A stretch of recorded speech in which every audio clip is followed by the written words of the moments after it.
इस movie blood sucking bastards के start में हम एक लड़के इवान को देखते हैं। जिस कंपनी में वो काम करता था वहाँ पर 4 लोग और भी थे, जिसमें उसकी एक फीमेल कोलीग थी और एक उसका बेस्ट फ्रेंड। शुरू में इवान की कोलीग उसे पसंद किया करती थी और उसने इवान को इस बारे में बताया भी था, लेकिन उस वक्त इवान के दिल में ऐसी कोई बात नहीं थी तो उसने उसे मना कर दी। इसीलिए वो अब उससे रूड रहती थी। इवान ने उसे कई बार मनाने की कोशिश की लेकिन वो मानती ही नहीं थी। अब तो इवान भी उसे पसंद करता था और उसे कई बार कह भी चुका था, लेकिन जब भी वो ये कहता तो उसकी बात का जवाब ना देती और हमेशा वहाँ से चली जाती। इवान के बाकी कोलीग्स भी इस बात को नोट करते थे। इवान के ग्रुप में 5 ही लोग थे, लेकिन इस ग्रुप के अलावा भी वहाँ पर एक वर्कर था। वो इन लोगों को हमेशा तंग किया करता था कि याद है एक बार मैं तुम लोगों से एक गेम में पैसे जीत गया था, वो मुझे दो।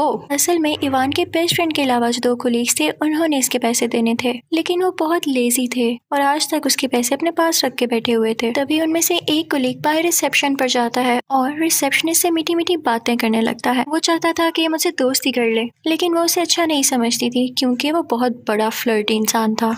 तभी वहाँ पर इवान आ जाता है तो रिसेप्शनिस्ट का सारा ध्यान इवान की तरफ लग जाता है और यहाँ पर हमें फील होता है कि वो इवान को पसंद करती थी, लेकिन इवान उसकी तरफ देखता भी नहीं था क्योंकि वो अपनी कोलीग को जो पसंद करता था। अब उस कंपनी का बॉस वहाँ पर आता है और वो इवान से कहता है कि तुम जानते हो ना, मैं अपनी कंपनी के लिए आज मैनेजर अनाउंस करूंगा। तो इवान कहता है कि जी मैं जानता हूँ। इवान बहुत एक्साइटेड था क्योंकि उसे लग रहा था कि वो ही मैनेजर बनेगा, क्योंकि वो बहुत पुराना भी था और बहुत ज्यादा हार्ड वर्किंग भी। वो तो यही चाहता था कि वो मैनेजर बने क्योंकि उसे कंपनी को अच्छे से चलाना भी आता था। अब वो सब लोग इकट्ठे होते हैं और बॉस का इंतजार करने लगते हैं कि कब वो मैनेजर का अनाउंस करे। इवान काफी खुश होता है और अब बॉस मैनेजर अनाउंस कर देता है, लेकिन उसका नाम सुनते ही इवान बौखला जाता है। उसे यकीन नहीं आता क्योंकि बॉस ने उसे मैनेजर नहीं बनाया बल्कि उसकी जगह एक नए वर्कर को मैनेजर बना दिया जिसका नाम मैक्स था। इवान मैक्स को अपने कॉलेज के दिनों से जानता था, वो उसे बिल्कुल पसंद नहीं करता था और अब तो ये हो गया, अब तो इन दोनों में क्लैश जरूर आएगा।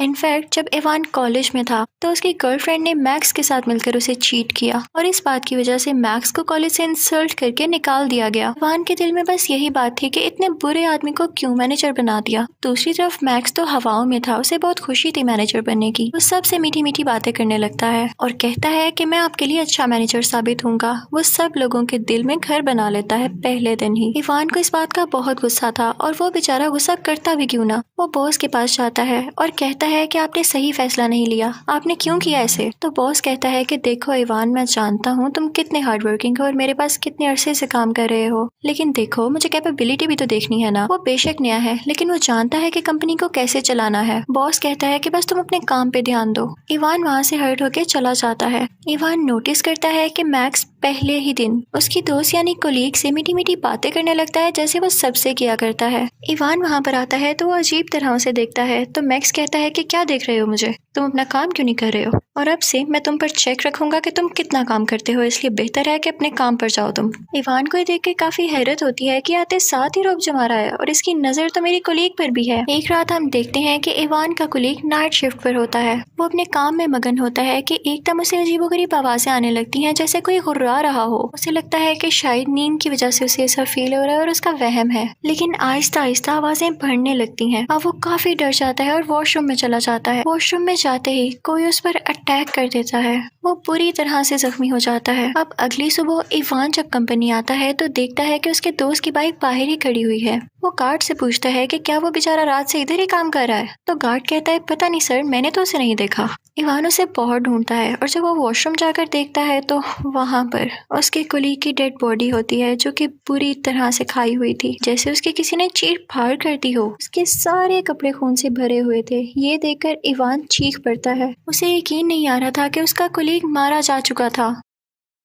वो भागता भागता अपने बॉस के पास जाता है और कहता है कि देखें ये क्या हो गया है। सब लोग इकट्ठे हो जाते हैं और इवान के साथ वहाँ पर जाते हैं, लेकिन वो लोग देखते हैं कि वॉशरूम में किसी की डेड बॉडी है ही नहीं। इवान सर पकड़कर रह जाता है तो उसका बॉस उसे कहता है कि वजह और कोई नहीं, तुम्हारा दिमाग इस वक्त कहीं और लगा हुआ है कि तुम्हें मैनेजर क्यों नहीं बनाया, इसलिए तुम्हें अजीब अजीब ख्यालात आ रहे हैं। मैक्स कहता है कि सब छोड़ो, हम खुद देख लेंगे कि तुम्हारा कोलीग आज क्यों नहीं आया, तुम बस अपने काम पर ध्यान दो। वो उसे पागल कहते हुए वहाँ से चले जाते हैं। इवान शॉक्ड रह जाता आता है और वॉशरूम में ही खड़ा होता है। कार्ड जब जमीन पर देखता है तो वो उसे बताता है कि देखें, यहाँ पर अभी भी खून है। आप सच कह रहे थे। ऐसे लग रहा है जैसे किसी ने उसकी बॉडी गायब कर दी है। अब हम देखते हैं कि इवान का बेस्ट फ्रेंड और उसका कोलीग आपस में गेम्स खेल रहे होते हैं। तभी वहाँ पर फिर से वही वर्कर आता है जो कि उनसे पैसे मांगता था। वो कहता है कि मेरे पैसे लौटा दो अब। उनकी ये बातें मैक्स यानी मैनेजर सुन लेता है। वो उस वर्कर को अपने ऑफिस में बुलाता है कि बोलो क्या बात है। इसके बाद हम नहीं देखते कि उनमें क्या बात हुई। उसी दौरान इवान भी अपनी फीमेल कोलीग से कह रहा होता है कि क्या तुम भी मेरी बात पर यकीन नहीं करोगी। तो वो कहती है तुम यकीन के काबिल हो। इवान वहाँ से भी हर्ट होकर बाहर आ जाता है। उस वक्त वो वर्कर भी मैनेजर के ऑफिस से बाहर आ रहा होता है। उसका रंग सफेद पड़ा हुआ था और वो काफी हॉरिफाइंग लग रहा था, डरावना लग रहा था, जैसे उसमें खून का एक कतरा भी नहीं। वो बड़े अजीब से अंदाज में उन दोनों से कहता है कि मेरे पैसे आज तुम्हें लौटाने होंगे, अगर ना लौटाए तो शाम तक अपना हाल खुद देख लेना। और ये कह के वो वहाँ से चला जाता है। वो तीनों काफी हैरान हो जाते हैं क्योंकि उस वर्कर में इतना कॉन्फिडेंस था ही नहीं कि वो इस तरह से बात करे। खैर वो इस बात को इग्नोर कर देते हैं। इवान उस रिसेप्शनिस्ट को कॉल करता है कि क्या तुम बेसमेंट में जा सकती हो, मुझे वहाँ से कुछ जरूरी फाइल्स चाहिए। वो बहुत खुश होती है कि इवान ने मुझसे बात की, लेकिन बेसमेंट में उस पर कोई अटैक कर देता है। फिर हम इवान के बेस्ट फ्रेंड और उसकी फीमेल कोलीग को देखते हैं जो कि लंच कर रही होती है। इवान का बेस्ट फ्रेंड उससे कहता है कि आप छोड़ भी दो गुस्सा, इवान इतना भी बुरा नहीं है। तो वो कहती है मुझे इससे कोई फर्क नहीं पड़ता कि वो अच्छा है या बुरा, मैं बस इतना जानती हूँ कि वो पागल है और स्टूपिड है। पीछे से इवान भी आ जाता है और ये सब सुन लेता है। उसे देख के उसकी फीमेल कोलीग वहाँ से चली जाती है। वो वहाँ से गुस्से से निकल जाती है और जाते हुए से वो रिसेप्शनिस्ट नजर आती है। उसका रंग भी अब काफी सफेद हो चुका था, लेकिन उसने लिपस्टिक लगाकर खुद को कवर करने की कोशिश की थी। वो अजीबोगरीब हरकतें करने लगती है, लेकिन वो फीमेल कोलीग उसे इग्नोर करते हुए वहाँ से निकल आती है। दूसरी तरफ हम इवान और उसके बेस्ट फ्रेंड को बातें करते हुए पाते हैं। वहाँ पर वो वर्कर भी आ जाता है जिसके इन्होंने पैसे देने थे, यानी इवान के दोनों कोलीग्स ने। वो उसके साथ बोर्ड पर जोर से एक चाकू मारता है और कहता है कि देख लो टाइम निकला जा रहा है। इवान का बेस्ट फ्रेंड काफी डर जाता है कि कहीं ये मुझे मार ही ना डाले। वो इवान से कहता है कि फिलहाल अभी के लिए तुम इसे $20 दे दो, मैं तुम्हें बाद में लौटा दूंगा प्लीज। रात को इवान और उसका कोलीग दोस्त ऑफिस ही रुके होते हैं क्योंकि उन्हें बहुत सारा काम था।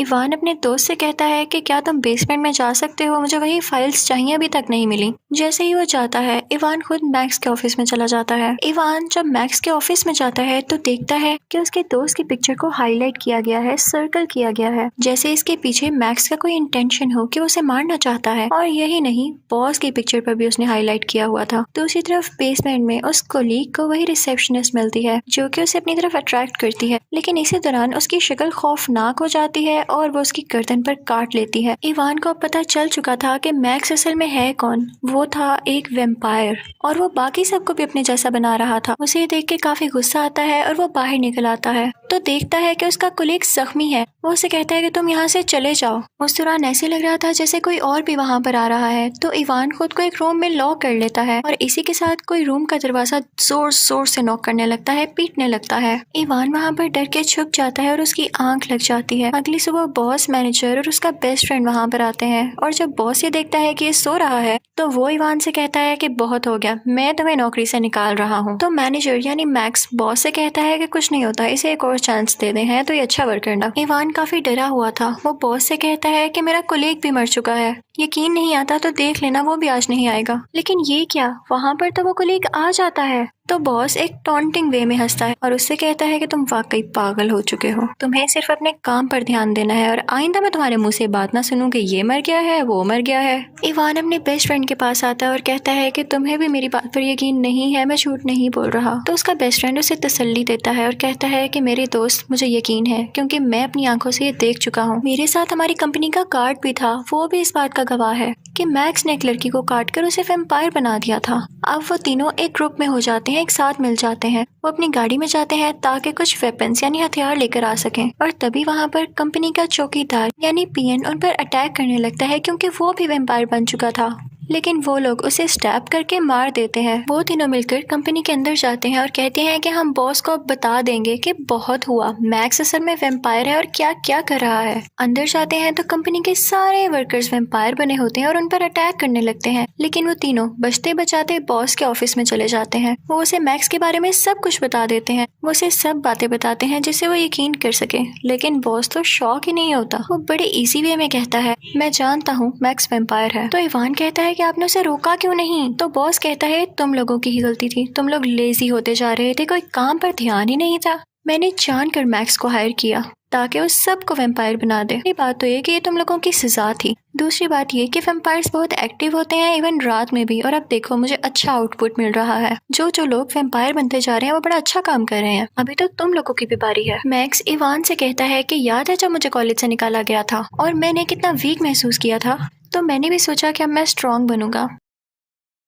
मैंने वैम्पायर बनने के तरीके जाने और साथ ही साथ बिजनेस भी सीखा। मैंने बहुत मेहनत की और अब देखो मैं कहाँ हूँ, और मेरे अंडर जितने भी लोग काम कर रहे हैं तुमसे ज्यादा मेहनती होते जा रहे हैं। इवान उसे इग्नोर कर देता है और बॉस से कहता है कि आपको समझ नहीं आ रही है, ये आपको भी मार देगा। ये आपकी जगह लेना चाहता है और आपकी जगह बॉस बनना चाहता है ताकि इस कंपनी को ये खुद चलाए। ये सुनकर बॉस की आंखें खुल जाती हैं और वो मैक्स से कहता है कि क्या तुम यही चाहते थे। मैक्स उसके पास जाता है और उसकी गर्दन तोड़ देता है, जिससे बॉस मर जाता है। और सबका शक अब दूर हो चुका था कि मैक्स अब वाकई ही बुरा आदमी है और वो जो चाहता था उसने कर दिया। इवान की फीमेल कोलीग काफी डरी होती है तो वो इवान लोगों की टीम में ही आ जाती है। सब वैम्पायर्स उन पर मिलकर अटैक करने लगते हैं। मैक्स दूर खड़ा ये देख रहा होता है और ये तमाशा एंजॉय कर रहा होता है। दूसरी तरफ इवान की टीम भी सल वैम्पायर्स का मुकाबला कर रही होती है। वो पूरी मेहनत से एक एक करके सब वैम्पायर्स को मार देते हैं। यहाँ पर हमें ये भी अंदाजा होता है कि इंसान सबसे अच्छी और पावरफुल क्रिएचर है, उनकी जगह कोई नहीं ले सकता। अगर वो हार्ड वर्किंग और कंसिस्टेंट हो, यानी दिल से अपना काम करें, तो वो सबसे आगे निकल सकते हैं।